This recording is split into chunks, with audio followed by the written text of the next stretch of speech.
भगवते वासुदेवाय। नारायणं नमस्कृत्यं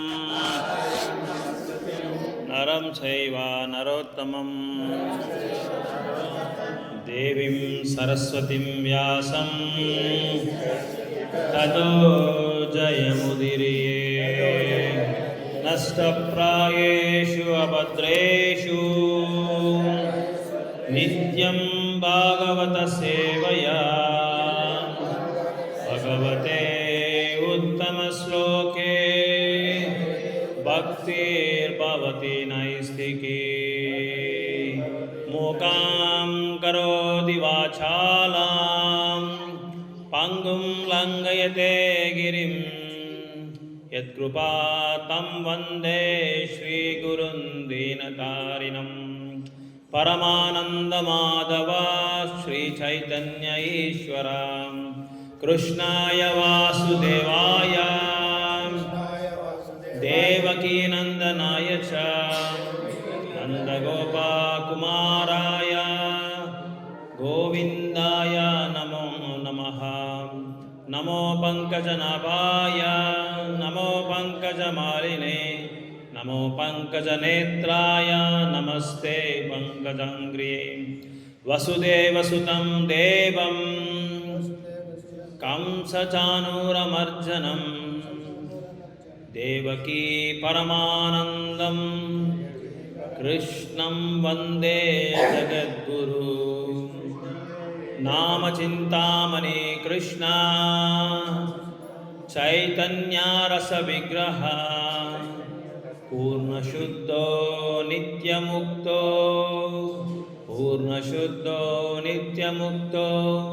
अभिन्नत्वं नाम नामिने। कलेर्दोषनिधिराजा नास्ति एकोन्महो गुणान् कीर्तनादेव कृष्णस्य मुक्तसङ्ग परं व्रजे। हरे कृष्णा. எல்லாருக்கும் மாலை வணக்கங்கள். இன்றைக்கி ரொம்ப விசேஷமான ஒரு பொருளை பற்றி நம்ம பேச போகிறோம். ஆன்மீகமான பொருள், ரொம்ப விசேஷம். முடிஞ்சால் அடுத்த வகுப்பில் நீங்கள் நோட் புக்கு பெண்ணு கொண்டு வந்து ரொம்ப நல்லாயிருக்கும். ஹரே கிருஷ்ணா. ஏன்னா சில ஆன்மீகமான கருத்துக்கள் எல்லாமே நம்மளுக்கு பதவி ஆகிறது பல நாள் ஆகும், பல வருடங்கள் கூட ஆகலாம். அதனால் புஸ்தகமோ ஒரு பெண் எடுத்துகிட்டு வந்து நம்ம அது எழுதிக்கிட்டு முக்கியமான பாயிண்ட்ஸ் நம்ம நாங்கள் அப்படி தான் நாங்கள் பயிற்சி பண்ணோம். எங்கள் குருமராஜ் அப்படி தான் எங்களுக்கு பயிற்சி கொடுத்தாரு. எல்லாமே முக்கியமான பாயிண்ட்ஸ் எல்லாமே அதில் எழுதிட்டு வாரத்துக்கு ஒரு தடவை சனிக்கிழமையோ இல்லை வெள்ளிக்கிழமையோ இல்லை ஞாயிற்றுக்கிழமையோ அதை எடுத்து நம்ம என்னென்ன நம்ம கேட்டிருக்கோமோ என்னென்ன படிச்சிருக்கோமோ அது எல்லாமே மனநம்னு சொல்லுவாங்க. அதுக்கு மனநம் அது எல்லாமே நாங்கள் ஒரு தடவை படித்து புரிஞ்சுக்கிட்டு மறுபடியும் நாங்களே அதை கிளாஸாக வீட்லேயே நாங்கள் கிளாஸாக கொடுப்போம்.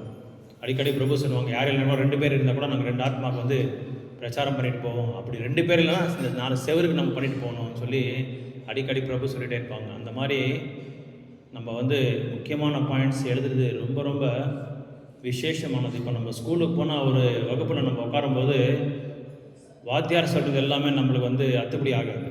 அதனால் நம்ம என்ன செய்கிறோம், சிலதெல்லாமே பாயிண்ட் வைஸ் நம்ம எழுதிட்டு போகிறோம். அதே மாதிரி எக்ஸாம்ஸ் நம்ம எழுதும் போது, பரீட்சை எழுதும் போது கூட பாயிண்ட்ஸாக நம்ம படிச்சுட்டு வீட்டில் அந்த பாயிண்ட்ஸை மட்டும்தான் நான் வச்சுக்குவோம், ரிப்பீட் பண்ணுவோம். அப்புறம் என்ன பண்ணுவோம், அந்த பாயிண்ட் அந்த சொன்ன உடனே நம்மளுக்கு அந்த விளக்கத்தை வந்துடும். அதை அப்படியே நம்ம எழுதிட்டே போயிடுவோம் எக்ஸாம். அந்த மாதிரி தான் இது பெரிய வகுப்பு. அதெல்லாம் சாதாரணமான வகுப்பு. அதை நம்ம உடலை மெயின்டைன் பண்ணுறதுக்காக ஒரு வகுப்பு. இந்த வகுப்பு ஜென்மா, மிருத்யு, ஜரா, வியாதி இந்த 4ஐயும் வெல்ற ஒரு வகுப்பு இது. இந்த வகுப்பில் தான் நம்ம ரொம்ப சீரியஸாக இருக்கணும். அந்த வகுப்பு எப்படியாவது பணம் கொடுத்து கூட நம்ம பாஸ் ஆகிடலாம். இங்கே பணம் கொடுக்க முடியாது பகவான்கிட்ட, அவர் வாங்க மாட்டார். அவருக்கு என்ன வேணும், தூய்மையான பக்தி தொண்டு தான் அவருக்கு. தூய்மையான பக்தி தொண்டு கொடுத்தா தான் அவர் வாங்குவார், இல்லை வாங்க மாட்டாங்க. அதுதான் அவருக்கு ஃபீஸு, நம்ம கொடுக்குற ஃபீஸ். ஸோ அதனால் கடந்த வகுப்பில் நம்ம சர்ச்சை பண்ணோம். பகவத்கீதையோட 5 சத்தியங்கள், பிரதானமான 5 சத்தியங்களை பற்றி நம்ம டிஸ்கஸ் பண்ணோம். அதை வந்து சர்ச்சை பண்ணோம். யாருக்காவது ஞாபகம் இருக்குங்களா? சொல்லுங்கள் பார்க்கலாம். Good, okay, okay, very good, nice, excellent. So அதில் கொஞ்சம் ஒரு திருத்தம். நான் லாஸ்ட் டைம் பரமாத்மான்னு சொன்னேன், எல்லாம் ஒன்று தான். அதில் ஈஸ்வரான்னு முதல்ல வரும். முதல்ல வந்து ஈஸ்வரா, அதுக்கப்புறம் ஜீவா, அதுக்கப்புறம் பிரகிருதி, அதுக்கப்புறம் காலா, அதுக்கப்புறம் கர்மா.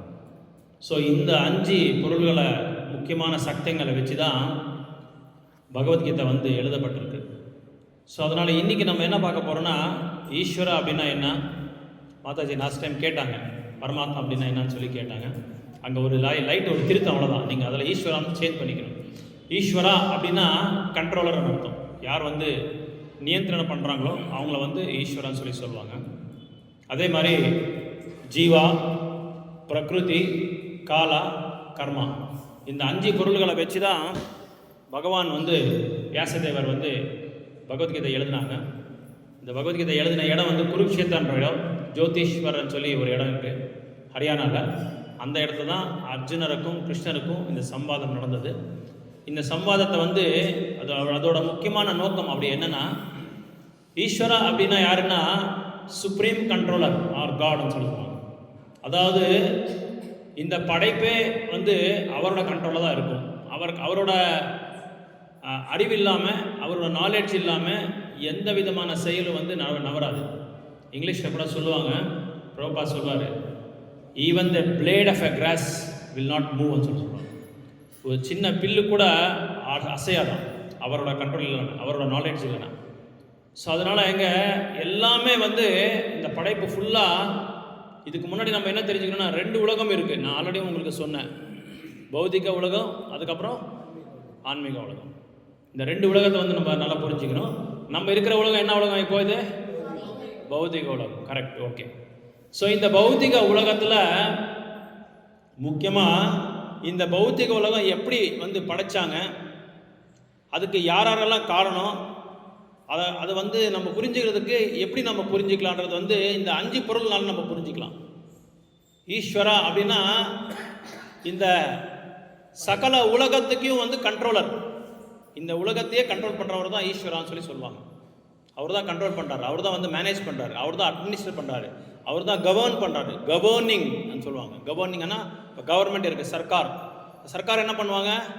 அரசாங்கம் அந்த நாட்டை வந்து அப்படியே ஆளுவாங்க. எப்படியெல்லாம் ஆளணுன்றது அவங்களுக்கு அந்த தெரியும், அதை வச்சு அவங்க ஆளுந்துட்டே இருப்பாங்க. அந்த மாதிரி தான் இங்கே இந்த உலகத்தை படைத்தவர் வந்து அந்த பகவான் எப்படியெல்லாம் படைச்சாரு. இப்போ நம்ம பார்க்குறோம், ஒரு பூத்தோட்டத்துக்கு போகிறோம். அந்த தோட்டத்தில் தாமரை எல்லாம் மலரிட்டு இருக்கும். அதே மாதிரி ரோசஸ் வந்து நல்லா ஸ்மெல்லு, மல்லிப்பூ நல்லா ஸ்மெல் வரும்.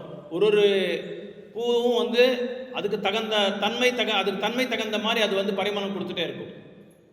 அதே மாதிரி சீசன் வைஸ் இப்போ பாருங்கள், பகவானுக்கு வந்து குளிராக இருக்குது, நம்ம என்ன செய்கிறோம்?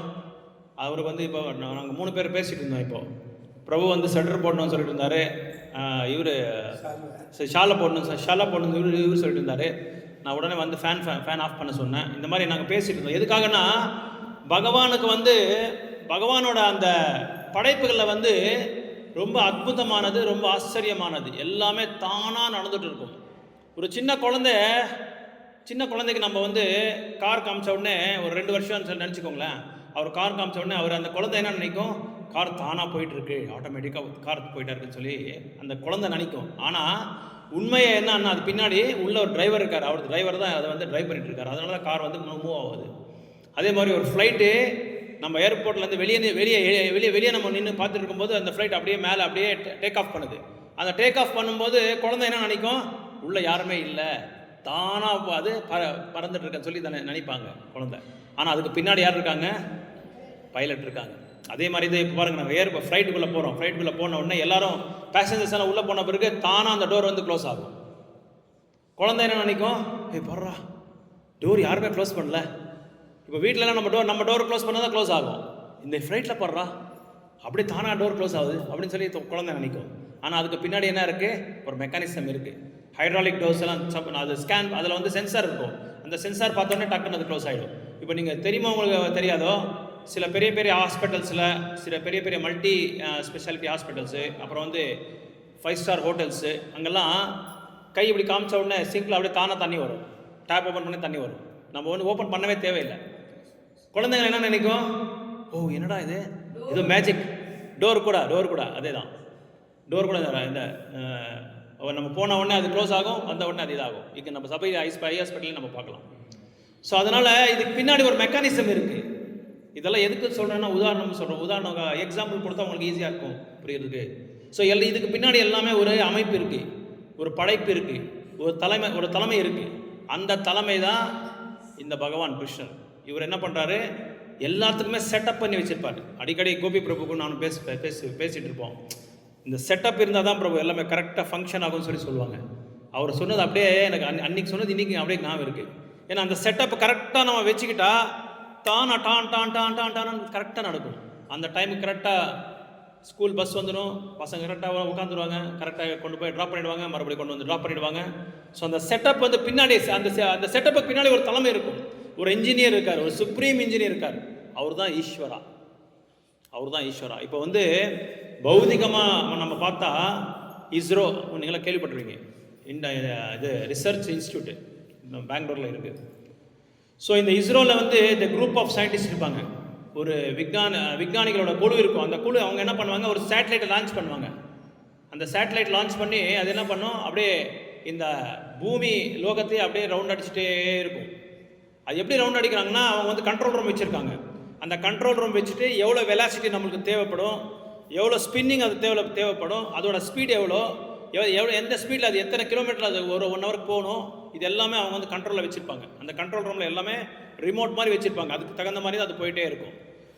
ஸோ இதே மாதிரி எல்லாத்துக்கு பின்னாடியும் ஒரு கண்ட்ரோலர் இருக்கார், ஒரு அமைப்பாளர் இருக்கார்.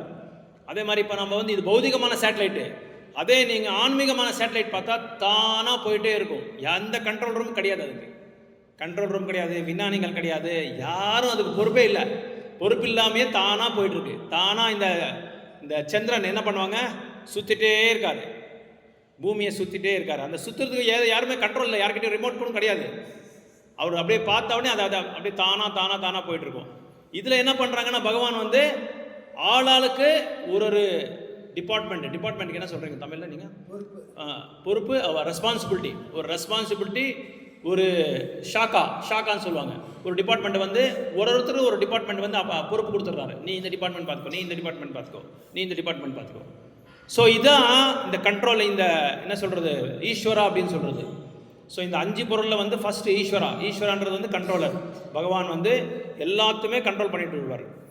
இன்னொன்று என்னன்னா, நிறைய பேர் கேட்பாங்க, பகவானுக்கு நைவேத்தியம் பண்ணும்போது என்னடா பகவான் சாப்பிடவே இல்லையே, வச்சது அப்படியே இருக்கு, 10 சப்பாத்தி வச்சேன், 10 சப்பாத்தி அப்படியே இருக்கு, 3 சின்ன பவுலில் குருமா வச்சேன், குருமா அப்படியே இருக்கு, அப்புறம் கொஞ்சம் சாதம் வச்சேன், பொரியல் வச்சேன், அப்படியே இருக்குடா அப்படின்னு சொல்லி நம்ம ஃப்ரெண்ட்ஸு கேட்பாங்க. நிறைய பேர் எனக்கு கூட கேட்டிருக்காங்க அந்த மாதிரி. அப்போ நம்ம என்ன பதில் கொடுக்கலாம் அவங்களுக்கு, படித்தது அப்படியே இருக்கு, நம்ம என்ன பகவான் சாப்பிட்றது தானே நம்ம படிக்கிறோம், அதுக்கு எப்படி நம்ம அவங்களுக்கு பதில் கொடுக்கலாம்?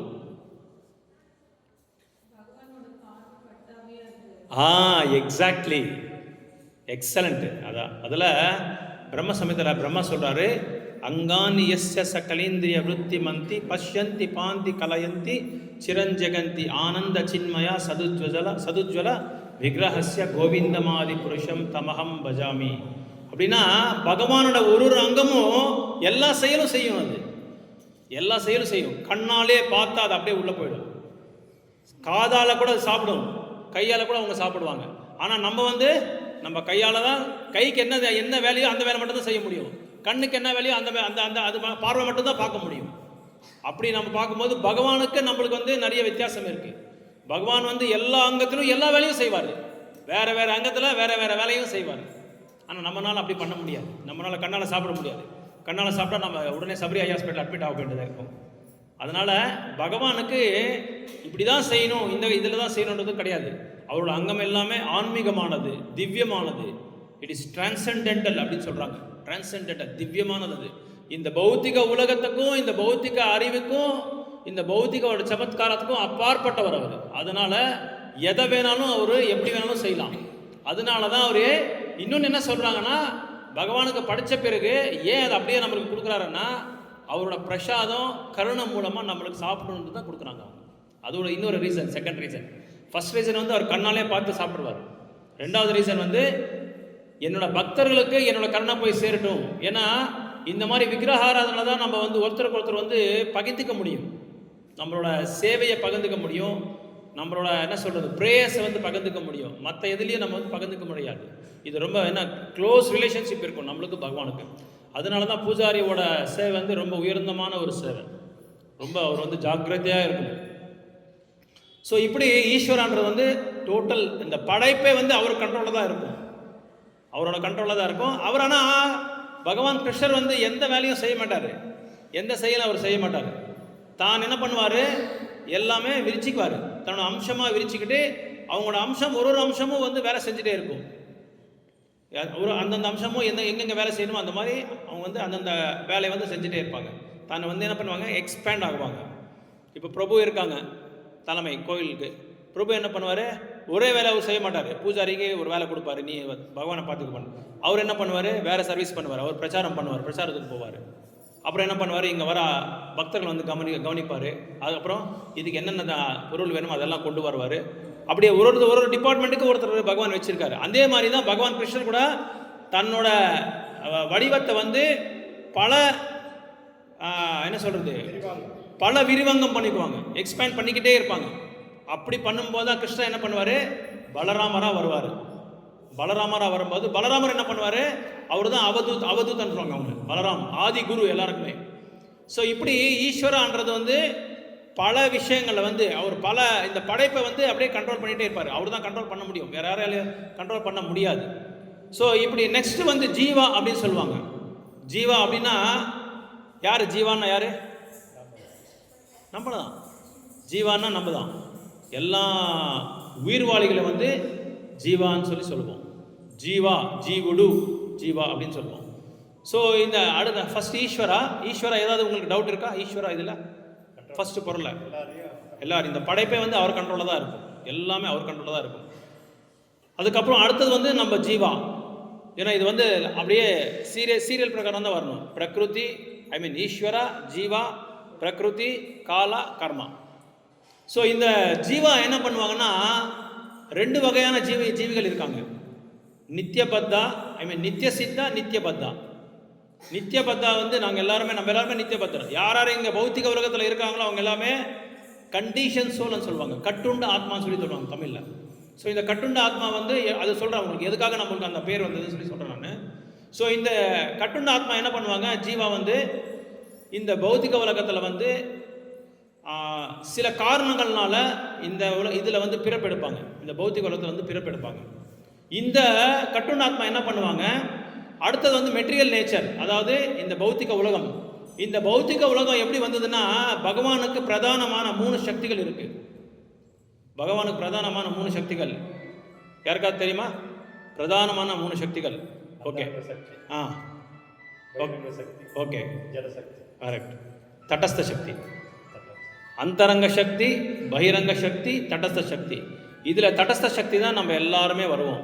நம்ம மனிதர்கள் மட்டுமே இல்லை, செடி, மரம், விலங்குகள், பறவைகள், 84 லட்சம் எல்லாமே வந்து இந்த பௌத்திக உலகத்தில், இந்த மெட்டீரியல் நேச்சர், இந்த பௌத்திக உலகத்தில் எல்லாருமே இங்கே வருவாங்க. அவங்க தான் தட்டஸ்த சக்தின்னு சொல்லுவாங்க. இந்த தட்டஸ்த சக்தி தான் இந்த மெட்டீரியல் வேர்ல்டு. ஸோ இந்த மெட்டீரியல் வேர்ல்டில் என்ன ஆகும், இந்த ஜீவான்றவங்க வந்து பிறப்பெடுப்பாங்க. இந்த மெட்டீரியல் வேர்ல்டில் எப்படி பிறப்பெடுப்பாங்கன்னா, அவங்களோட கர்மத்துக்கு தகுந்த மாதிரி, அவங்களோட ஆக்டிவிட்டீஸ்க்கு தகுந்த மாதிரி என்ன ஆகும், அந்த காலம் வந்து இவங்களை வந்து இந்த பௌத்திக உலகத்தில் பிறப்பெடுக்கிற அந்த செயல் வந்து அதுதான் செய்யும். அதாவது இந்த மெட்டீரியல் நேச்சர், இந்த மெட்டீரியல் வேர்ல்டு, இப்போ ஜீவாக்கும் செகண்ட் ஜீவாக்கும், 3வது இந்த பௌத்திக உலகத்துக்கும், 4வது காலா டைம், அப்புறம் இந்த கர்மா, இந்த 4க்கும் வந்து ஒரு தொடர்பு இருக்குது. அந்த தொடர்பு தான் இப்போ சொல்லிட்டு இருக்கேன். இந்த தொடர்பு தான் நீங்கள் கரெக்டாக கேட்கணும். இது கேட்கலன்னு நம்மளுக்கு புரியுறதில்லை இது, ஏன்னா இது கொஞ்சம் ஆழமான சப்ஜெக்ட் இது. ஸோ இந்த ஜீவா என்ன பண்ணுவாருன்னா, இந்த 3 பிரதானமான சக்தி இருக்காங்க. அந்தரங்க சக்தி அப்படின்னா ராதாராணி, பகிரங்க சக்தி என்ன இந்த பௌத்திக உலகம், தடச சக்தி என்ன நம்ம ஜீவராசிகள் எல்லாருமே 84 லட்சம் ஜீவராசிகள். இந்த ஜீவராசிகள் என்ன பண்ணுவாங்கன்னா, ஒன்று பிரதானமான 3 சக்தி இருக்கு இல்லையா, அந்தரங்க சக்தியில் வந்து அவங்க சேவை செஞ்சால் நேராக பகவான்கிட்ட போயிடுவாங்க, இங்கே பிறப்பெடுக்க அவசியமே இல்லை. அதே மாதிரி பகிரங்க சக்தி என்ன, இந்த பௌத்திக உலகத்துக்கு வந்துடுவாங்க. ஸோ இந்த தடச சக்தி இந்த பௌத்திக உலகத்துக்கு வரதுக்கு காரணமே வந்து தன்னோட தான் செஞ்ச கர்ம வினைகள்னால இங்கே பிறப்பெடுப்பாங்க. அப்போது எப்படி இந்த மெட்டீரியல் வேர்ல்டு கிரியேட் ஆகுது அப்படின்னா, பகவான் வந்து கிருஷ்ணர் என்ன பண்ணுவார், பலராமரா வந்து விஸ்தரணை பண்ணிக்குவார், விரிவம் பண்ணிக்குவார். பலராமர் என்ன பண்ணுவார், பிரத்யும்னா அனிருத்தா வாசுதேவா சங்கர்ஷனா பிரத்யும்னா அனிருத்தா வாசுதேவா, இது 4 விஷ்ணு விருப்பமாக அவர் வந்து மறுபடியும் விஸ்தரணை பண்ணிக்குவாங்க. அப்புறம் இவங்கனால என்ன பண்ணுவார், நாராயணரை உருவாக்குவாங்க. நாராயணன் உங்களுக்கு எல்லாருமே தெரியும். ஸோ நாராயணர் என்ன பண்ணுவார், மறுபடியும் இந்த 4 பேரை மறுபடியும் விஸ்தரணை பண்ணிக்குவார். செகண்ட் 2 சங்கர்ஷனா பிரத்யும்னா அனிருத்தா விஷ்ணா, இவங்க 4 பேர் மறுபடியும் நாராயண உருவத்தை அவரோட உடல்லேருந்து வருவார். அதுக்கப்புறம் என்ன பண்ணுவாங்க, மகாவிஷ்ணுவாக வந்து உருவாக்குவார். அந்த மகாவிஷ்ணு தான் இந்த பௌத்திக உலகத்தை வந்து படைப்பார். இந்த மகாவிஷ்ணு என்ன பண்ணுவார், பௌத்திக உலகத்தை வந்து கண்ணால் அப்படி பார்ப்பார், அவ்வளோதான். அது பார்த்த உடனே இந்த பௌத்திக உலகம் அப்படியே உருவமாயிடுது, அது உருவம் வந்துடுது, அதுக்கு எல்லாத்துக்குமே உருவம் வந்துடுது. அப்படின்னு என்ன அர்த்தம்னா, இந்த பௌத்திக உலகத்தில் ஒரு ஆணு ஒரு பெண்ணு சேர்ந்தாதான் ஒரு ஆத்மா வெளியே வரும். ஆனால் ஆன்மீக உலகத்தில் மகாவிஷ்ணு லட்சுமி தேவி 2 பேரும் பக்கத்தில் இருக்கும்போது பக்கத்தில் நிற்கிறார், அவ்வளோதான். ஒன்றுமே எந்த செயலும் செய்யலை. ஆனால் தானாக பிரம்மா வந்து வெளியே வராரு, தானாக மனு வெளியே வராரு. அப்படின்னு அவர் பார்வை பார்த்தாலே இந்த பௌத்திக உலகம் வந்து ஒரு உருவம் எடுத்துடுறாங்க. அதான் இந்த பௌத்திக உலகம். இந்த பௌத்திக உலகத்துக்கு அவர் அந்த பார்வை பார்க்கும்போது என்ன ஆகுதுன்னா, அந்த சமயம் இருக்கு பாருங்க, அதான் காலா, அதான் நான் சொல்ல வரேன், காலா அதான் டைம். அந்த டைம் யாரை வந்து குறிக்கப்பட்டதுன்னா சிவபெருமான குறிக்கப்பட்டிருக்கு. அந்த சிவா என்ன பண்ணுவார், அந்த பார்வையை பார்த்த உடனே சிவபெருமான் மேலே அந்த பார்வை விழுது. அந்த பார்வை விழுந்த உடனே சிவா என்ன பண்ணுறாரு, இந்த ஜீவராசிகள் எல்லாம் கொண்டு போய் துர்காதேவியோட கர்ப்பத்தில் வச்சிடறாரு. துர்காதேவியோட கர்ப்பத்தில் வச்சா துர்காதேவி என்ன பண்ணுவார், அந்தந்த மனிதனுக்கு தகுந்த மாதிரி, அவரோட ஆக்டிவிட்டிஸ்க்கு தகுந்த மாதிரி, அவரோட செயலுக்கு தகுந்த மாதிரி, அவரோட புண்ணிய கர்மா, அவரோட பாவ கர்மா, அவரோட பக்தி கர்மா, இது எல்லாமே இதுக்கு தகுந்த மாதிரி என்ன பண்ணுவாங்க, ஒருத்தருக்கும் ஒரு உருவத்தை கொடுத்துருவார். இதான் பௌத்திக உலகத்தோட படைப்பு. இப்படி தான் வந்து நம்ம பௌத்திக உலகம் வந்து கிரியேட் ஆகுது. கொஞ்சம் இது ஃபிலாசபிக்கு ரொம்ப இதாக ஆழமாக இருக்கும், கொஞ்சம் புரிஞ்சுக்கிறது கொஞ்சம் கஷ்டமாக இருக்கும். இது வந்து நீங்கள் அடிக்கடி நீங்கள் கேட்டுகிட்டே இருந்தால், இது எதுக்காக சொல்கிறோம், இதுதான் ரொம்ப முக்கியமானது. நம்ம எப்படி இருக்கிறோம், எங்கே இருக்கிறோம், ஏன் இந்த மாதிரி கஷ்டப்படுறோன்றதுக்கு இது எல்லாமே வந்து இப்படி தான், படைப்பு இப்படி தான் இருக்கும். பௌத்திக உலகத்தோட படைப்பு இப்படி தான் இருக்கும். இந்த படைப்பில் தான் நம்ம இப்போ இருக்கிறோம். இந்த படைப்பில் இது வந்து நம்ம எங்கே இருக்கிறோம், 14 லோகத்தில் இந்த பூலோகத்தில் நம்ம இருக்கிறோம். இந்த பூலோகத்தில் நம்ம எங்கே இருக்கிறோம், பாரத வருஷம் என்ற ஒரு நாட்டில், ஒரு தேசத்தில், அதில் ஒரு 32-34 மாநிலம் இருக்குது நம்ம நம்ம இந்தியாவில். அதில் ஒரு மாநிலம் வந்து தமிழ்நாடு. அந்த தமிழ்நாட்டில் பல மாவட்டங்கள் இருக்குது. அந்த மாவட்டத்தில் நம்ம கிருஷ்ணகிரி மாவட்டத்தில் இருக்கிறோம். அந்த கிருஷ்ணகிரி மாவட்டத்தில் நம்ம எங்கே இருக்கிறோம், ஒசூரில் இருக்கிறோம். அந்த ஒசூரில் நம்ம எங்கே இருக்கிறோம், தாயப்ப தோட்டத்தில் நம்ம இருக்கிறோம். அந்த தாயப்ப தோட்டத்தில் நம்ம ஆளாளுக்கு ஒரு வீடு வாங்கி நம்ம நிவாசம் பண்ணிட்டு இருக்கோம். அதுக்கப்புறம் நம்ம கர்மத்துக்கு தகுந்த மாதிரி, நம்மளோட ஆக்டிவிட்டீஸ்க்கு தகுந்த மாதிரி, நம்மளோட குணத்துக்கு சொல்கிறது மறந்துட்டேன்.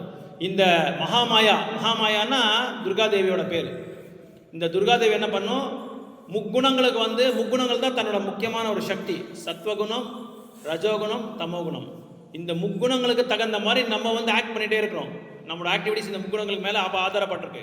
சில பேர் சத்துவகுணத்தில் இருப்பாங்க, சில பேர் ரஜோகுணத்தில் இருப்பாங்க, சில பேர் தமோகுணத்தில் இருப்பாங்க. அந்த குணத்துக்கு தகுந்த மாதிரி நம்ம கர்மா நம்ம பண்ணிகிட்டே இருப்போம். சில பேர் கேட்பாங்களா, ஏன்னா நல்லாவே இருந்தான் இவன், காலையில் இருந்து இப்போ இப்படி கோவப்படுறான் இவன் அப்படின்னு. என்ன அர்த்தம், காலையில் சத்துவகுணத்தில் இருந்தான் அவன், உடனே மத்தியானம் என்னன்னா ரஜோகுணத்துக்கு வந்துட்டான். அந்த ரஜோகுணம் எப்படி வரான்னா, சாப்பிட்ற உணவு, சேர்ற சங்கி, நம்ம எந்த சங்கி யார்கிட்ட சேர்றோமோ, எந்த உணவை சாப்பிட்றோமோ, அதனால தான் எங்கள் பிரசாதத்தில் வந்து நீங்கள் பார்க்கலாம் கொஞ்சம் உரப்பு, உப்பு, புளி இதெல்லாம் கொஞ்சம் கம்மியாக தான் இருக்கும். ஏன்னா நிறைய அது சாப்பிட்றதுனால என்ன ஆகும், நம்ம பக்திக்கு வந்து தடையாக இருக்கும். ஒன்று. ரெண்டாவது வந்து அதில் ரஜோகுணம் தன்மை நிறைய இருக்கும். இந்த மிளகாய்த்தூள் இதெல்லாமே தன்மை ஜாஸ்தியாக இருக்கும், காரமோட அந்த தன்மை ஜாஸ்தியாக இருக்கும். அதனால தான் இதெல்லாமே கொஞ்சம் லைட்டாக நாங்கள் குறைச்சிட்டு தான் நாங்கள் போடுவோம். இன்னொன்று நாங்கள் வந்து டேஸ்ட் பண்ணுறது இல்லை. இப்போ நம்ம வீட்டில் என்ன பண்ணுறோம், சமையல் பண்ண அப்படி எடுத்து போட்டிக்குவோம். கரெக்டாக எல்லாருக்குமே அந்த இது இருக்குது. ஏன்னா கரெக்டாக வரணும் இல்லையா, மெஷர்மெண்ட் கரெக்டாக இருக்கணும், ருச்சி கரெக்டாக இருக்கணும். இந்த உப்பு காரம் கரெக்டாக இருந்தால் சமையல் கரெக்டாக இருக்கும். அதனால் நம்ம டேஸ்ட் பண்ணுற பழக்கம் நம்மளுக்கு இருக்குது. ஆனால் நாங்கள் இங்கே வந்து டேஸ்ட் பண்ணுறதில்ல. பகவானுக்கு செய்யும்போது சமையல் வந்து பகவானுக்காக தான், எக்ஸ்க்ளூசிவ்லி ஃபார் லார்ட்ஷிப்ஸ், அவருக்காகவே பண்ணுறதுனால நம்ம எந்த விதமான இதுவும் பண்ணுறதில்ல. அதனால் பக்தர்களுக்கு ஒரு பக்குவம் வந்துடும். பண்ண அவங்களுக்கு பக்குவம் வந்துடும். இவ்வளோ தான் போட்டால் கிருஷ்ணர் கரெக்டாக இருக்கும், இவ்வளோ தான் போட்டால் ராதாராணி கரெக்டாக இருக்கும். ஏன்னா ராதாராணி தான் டாப் மோஸ்ட் குக்கு. எல்லா உலகத்துக்கும் எல்லா படைப்புக்கும் டாப் மோஸ்ட் குக் யாருன்னா ராதாராணி. ராதாராணியோட சமையல் எப்படின்னா, ஒரு நாள் ஒரு சமையல் செஞ்சால் அந்த சமையல் வந்து வாழ்நாள் ஃபுல்லாக ரிப்பீட் ஆகாது. கிருஷ்ணருக்கு நம்மளால் பண்ண முடியுமா அப்படி? வாழ்நாள் ஃபுல்லாக, ஒரு வருஷம் கூட கிடையாது, ரிப்பீட்டே ஆகாது. அந்த மெனு ரிப்பீட்டே ஆகாது. அப்படி தான் ராதாராணி சமைக்கிறார் கிருஷ்ணருக்கு. ஸோ அதனால் நீங்கள் சமையல் பண்ணும்போது ராதாராணியை வந்து கும்பிட்டுக்கிட்டு தான் நம்ம பண்ணணும். ஸோ ராதாராணியோட அம்சம்தான் இந்த மகாமாயா துர்காதேவி. இந்த ராதாராணி வந்து வைகுண்டத்துக்கு, இவர் கோலோக விருந்தாவனத்தில் இருப்பார். இவர் கோலோக விருந்தாவனத்துலேருந்து வைகுண்டத்துக்கு வரும்போது அவர் லக்ஷ்மி தேவி ஆகிடுறார். அந்த லக்ஷ்மி தேவி என்ன பண்ணுவார், அயோத்தியாவுக்கு வந்தால் சீதா மாதா ஆகிடுறாரு. இந்த சீதா மாதா வந்து நாராயண லோகத்துக்கு வந்தால் அங்கே லக்ஷ்மி தேவி மறுபடியும் ஆகிடுறாரு. அதுக்கப்புறம் இவர் வந்து கைலாசத்துக்கு வந்தால் என்ன ஆகிறாரு, பார்வதியாக மாறிடுறாரு. அந்த பார்வதி தான் இந்த பௌத்திக உலகத்துக்கு வந்தால் மகாமாயாவா உருவம் எடுக்கிறார். அந்த மகாமாயா தான் இந்த படைப்புக்கு எல்லாமே இன்சார்ஜ். அவர் தான் ஜெயிலர். நம்ம எல்லாமே ஜெயிலில் இருக்கிறோம், அந்த ஜெயிலுக்கு எல்லாமே சூப்பர்வைசர் அவர் தான். ஆனால் நம்ம எதுக்காக இங்கே வந்திருக்கோன்னா, நம்ம எல்லாருமே அங்கே இருந்தவங்க தான், கோலோக விருந்தாவனத்தில் இருந்தவங்க தான், எல்லாருமே வைகுண்டத்தில் இருந்தவங்க தான். ஆனால் நம்மளோட பேட் பார்கெனிங், அதாவது நம்ம பகவானுக்கிட்ட ஒரு சரியான வியாபாரம், அதாவது பேட் பார்கெனிங்னா பார்கெனிங் பண்ணி, எனக்கு இங்கே வேண்டாம், நான் இங்கே இருக்க மாட்டேன், நானும் பாஸ் ஆகணும், நானும் வந்து முதலாளி ஆகணும், நான் தொழிலாளியாக இருக்கக்கூடாது, நான் எப்போ ஓனராக இருக்கணும், நான் தலைவராக இருக்கணும்னு சொல்லி நம்மளுக்கு அந்த எண்ணம் இருந்ததுனால பகவான் என்ன பண்ணுவார், இங்கே அதுக்கு இடம் இல்லைப்பா, உனக்கு தனியாக ஒரு படைப்பு இருக்குது, அந்த படைப்புக்கு நீ அங்கே போய் நீ ஜாலியாக இருக்கலாம், அங்கே போய் நீ வந்து முதலாளியாக இருக்கலாம்னு சொல்லி நம்ம எல்லாருமே இங்கே வந்திருக்கோம். அப்படி தான் நம்ம எல்லாருமே இங்கே வந்திருக்கோம். சின்ன எக்ஸாம்பிள், சின்ன ஸ்டோரி எப்படின்னா, அதுக்கு ஒரு பெரிய முதலாளி, ஊருக்கே பெரிய ஜமீன்தாரி. அந்த ஜமீன்தாருக்கு ஒரு பையன். அந்த பையன் என்ன பண்ணுறான், அப்பா கிட்ட சண்டை போட்டுக்கிட்டு பெரியவனான பிறகு எனக்கு வந்து பாகத்தை கொடுத்துரு, எனக்கு பிரித்து கொடுத்துருன்னு சொல்லி கேட்குறான். அப்பா சொல்லி பார்க்குறாரு, கேட்கல. ஒரு மாதம் டைம் கொடுக்குறாரு, கேட்கல. இல்லை, என் பாகத்தை எனக்கு கொடுத்துரு, உங்ககிட்ட இருக்குது எனக்கு பிடிக்காது, எல்லாத்துக்குமே நீயே சைன் பண்ணுற, நானும் சைன் பண்ணணும், எனக்கு பேங்க்கில் அக்கௌண்ட் இருக்கணும், எனக்கு வந்து நிறைய ப்ராப்பர்ட்டிஸ் இருக்கு என் பேரில் சொல்லி தனியாக வந்துடுறான். தனியாக வந்து என்ன பண்ணுறான், இவங்க கூட சேர்ந்துட்டு இருக்கிறது எல்லாமே லாஸ் பண்ணிக்கிறான். அப்புறம் என்ன பண்ணுறான், கையில் பணம் இல்லை, திருட ஆரம்பிச்சிடுறான். திருட ஆரம்பித்த பிறகு அதுலேயும் மாட்டிக்கிட்டு உள்ளே போடுறாங்க ஜெயிலில். அதுக்கப்புறம் வெளியே வந்து என்ன பண்ணுறான், யாருமே சாப்பாடு போடுறதுக்கு ஆள் இல்லை. அப்புறம் என்ன பண்ணுறான், நேராக ஒரு குதிரை ஓனர்கிட்ட போகிறான். ஒரு 100 குதிரை வச்சுருப்பாங்க. அவன் அந்த ஓனர்கிட்ட போயிட்டு, எனக்கு ஏதாவது சாப்பாடு இருந்தால் கொடுங்கன்னு சொல்லி சொல்கிறான். அவன் என்ன சொல்கிறான், நான் சும்மாலாம் கொடுக்க மாட்டேன் சாப்பாடு, வேலை செய்ய உனக்கு சாப்பாடு இருக்குன்றான். ஸோ அப்போ என்ன செய்கிறான், அவன் வேலை செய்கிறான். அப்போ அந்த குதிரைக்கெல்லாம் போட்ட அந்த மாவு இருக்கு பாருங்கள், அந்த மாவு தூர போடுற மாவு இவனுக்கு கொடுக்குறான், இதில் நீ இது சாப்பிட்டுக்கோன்னு சொல்லி. இப்படி சாப்பிட்டுட்டு இருக்கும்போது தான் அந்த அவங்க முதலாளி, அவங்க அப்பாவோட ஃப்ரெண்டு வராரு, ஏதோ குதிரைக்கு பார்க்குறதுக்காக வராரு. அப்போ பார்த்துட்டு இவனுக்கு ரொம்ப இதாகிடுது, கவலாயிடுது. என்னடா என் ஃப்ரெண்டு பையன் எங்கே இருக்கான் அப்படின்னு சொல்லி அந்த பையனை கூப்பிட்டுக்கிட்டு, ஏன்ப்பா நீ இங்கே இருக்கிற, எதுக்காக இங்கே இருக்கிற, வாப்பா நம்ம அப்பா கிட்ட போகலான்னு சொல்லும்போது, இல்லை நான் வரமாட்டேன், அப்பா நிறைய சொன்னார், எனக்கு எவ்வளோ சொன்னார் நான் கேட்கல, அப்பாவோட கட்டளைகளை வந்து நான் மீறி நான் இங்கே வந்துட்டேன், இனிமேல் போனால் அவர் அப்பா என்ன சேர்க்க மாட்டார், அதனால் நான் இங்கே வரமாட்டேன், நீங்கள் போங்க அங்கிள்ன்றாங்க. இல்லை நீ கண்டிப்பாக வா, நான் சொன்னால் அவங்க அப்பா கேட்பாங்க. அதனால் அவர் அழைச்சிட்டு போய் அப்பா கிட்ட, அப்பாவும் பையனை வந்து 2 சேர்க்குறாங்க. அப்போ அப்பாவுக்கு ரொம்ப சந்தோஷமாயிடுது. அப்பா வெயிட் பண்ணிகிட்டே இருக்காரு. அந்த அப்பா தான் இந்த கிருஷ்ணா. அந்த அப்பாவோட ஃப்ரெண்டு தான் இவர் குரு. இந்த குரு தான் நம்மளோட ஜீவாவும் ஈஸ்வரையும் 2 பேரையும் சேர்க்குறாங்க. இதில் வந்து கேப் இருக்கும். ஸோ இவங்க என்ன பண்ணுவாங்க, பிரிட்ஜு ஒரு பாலத்தை கட்டுறாங்க இவங்க. அந்த பாலம் தான் நம்ம படிக்கிற பகவத்கீதா, பாகவதம், ராமாயணம் எல்லாமே. ஸோ அதனால் இந்த கட்டுண்ட ஆத்மாக்களோட முக்கியமான இது என்னென்னா, பகவானே வேண்டான்னு சொல்லி நம்ம இங்கே வெளியே இங்கே கீழே பௌதிக உலகத்துக்கு வந்துட்டோம், கீழே இறங்கிட்டோம், வைகுண்ட உலகத்துக்கு கீழே இறங்கிட்டோம். அதனால தான் நம்ம கஷ்டப்படுறோம். இப்போ பாருங்கள், நீங்கள் நம்ம குணத்துக்கு தகுந்த மாதிரி கொஞ்ச நேரம் நம்ம வந்து சந்தோஷமாக இருக்கிறோம், கொஞ்ச நேரம் துன்பமாக இருக்கிறோம், மறுபடியும் கொஞ்ச நேரம் துன்பமாக இருக்கும், சந்தோஷமாக இருக்கும். ஆனால் நிரந்தரமான சந்தோஷம் இருக்கா நம்மளுக்கு? கிடையாது. நிரந்தரமான நம்மளுக்கு சந்தோஷம் வேணும்னா எங்கே இருக்குது? பகவான லோகத்தில் மட்டும்தான் நம்மளுக்கு நிரந்தரமான சந்தோஷம் கிடைக்குது, வேறு எந்த இடத்துலையும் கிடைக்காது. அந்த நிரந்தரமான சந்தோஷத்துக்காக நம்ம என்ன செய்யணும்? அதுக்கு பகவான் என்ன செஞ்சிருக்காரு? 4 யுகமாக பிரிச்சிருக்காரு. சத்தியயுகா, திரேதாயுகா, துவாபரயுகா, கலியுகம். நம்ம எந்த யுகத்தில் இருக்கிறோம்? இப்போது டிசம்பர் 2025 11ஆம் தேதியில் இருக்கிறோம். கலியுகத்தில் நம்ம இருக்கிறோம். ஸோ அதனால தான் சொல்கிறேன், கலே தோஷ நிதி ராஜா அஸ்தி ஏகோன் மகாகுணா கீர்த்தனாதேவ கிருஷ்ணஸ்ய முக்த சங்க பரம்பரது. ஸோ கலியுகத்தில் நம்ம பண்ண வேண்டிய முக்கியமான விஷயம் ஹரே கிருஷ்ணா ஹரே கிருஷ்ணா கிருஷ்ண கிருஷ்ணா ஹரே ஹரே ஹரே ராமா ஹரே ராமா ராம ராமா ஹரே ஹரே ஹரே கிருஷ்ணா ஹரே கிருஷ்ணா கிருஷ்ண கிருஷ்ணா ஹரே ஹரே ஹரே ராமா ஹரே ராமா ராம ராமா ஹரே ஹரே.